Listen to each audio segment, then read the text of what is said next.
So, now not only does the Human Torch have godlike fire powers, but he also has police jurisdiction now. Today, on Comicology.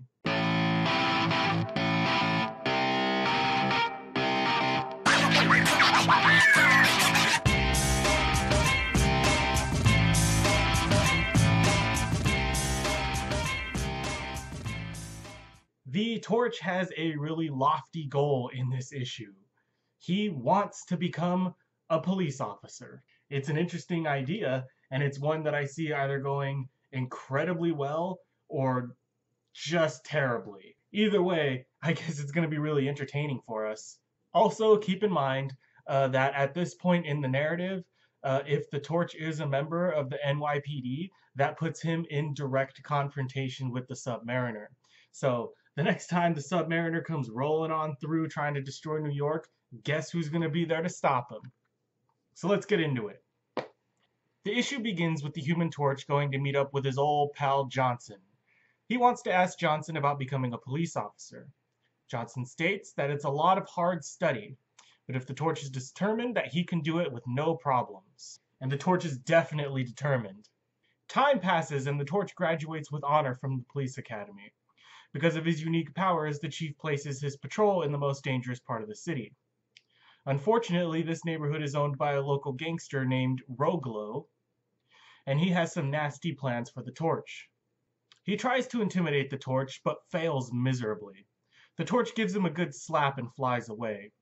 Roglo is obviously outmatched and decides to come up with a devious trap to take down the Torch instead of taking him head on. The Torch talks to the chief about Roglo, and the chief is willing to give Torch free rein to do whatever he wants in order to take back the neighborhood. The Torch agrees and flies off to confront Roglo. Is it Roglo or Rogilo? I don't know. Roglo is a little smarter than the Torch remembers, however, and sets a trap for him. As the Torch bursts through the door of his tenement fortress, the sprinkler system douses his flames, and a group of thugs wrap him in skin-tight plastic. Actually, this scenario has happened before, I think. As I recall, it's happened actually a few times in the Torch's past. And he always gets out of it. They take the Torch down to the basement where they have a buzzsaw waiting. Their plan is to tie the Torch to a water heater and literally buzzsaw him in half. Buzzsaw him in half? Holy crap. Rogolo's a sick bastard. He must have some really dark thoughts. Fortunately, as the saw cuts through the plastic, the air ignites the Torch's skin, and he is able to escape without being harmed and taking most of Rogolo's men down in the process.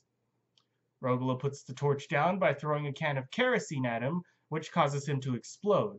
He then escapes in one of his vehicles while the Torch sits helpless and inadvertently burns down the entire building.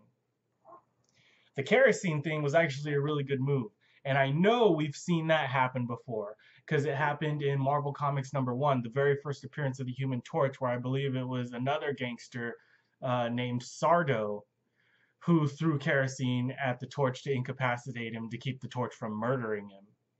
Yeah, I remember that.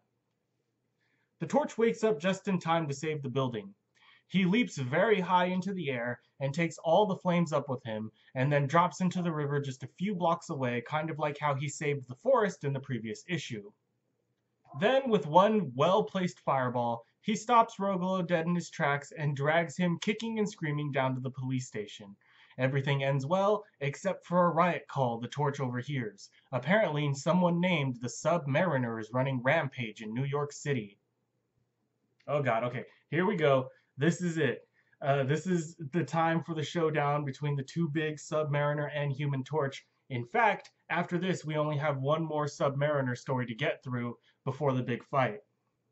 And now, not only is the Human Torch a cop, but he's super seriously obligated to take on the Submariner the next time he shows up, which is going to be very soon. And he'll be getting paid for it. I'm sorry, that was a stupid joke. Anyway, next time we're going to see Prince Namor having his whole rampage through New York City. And trust me, it's pretty bad, so you're going to want to see that.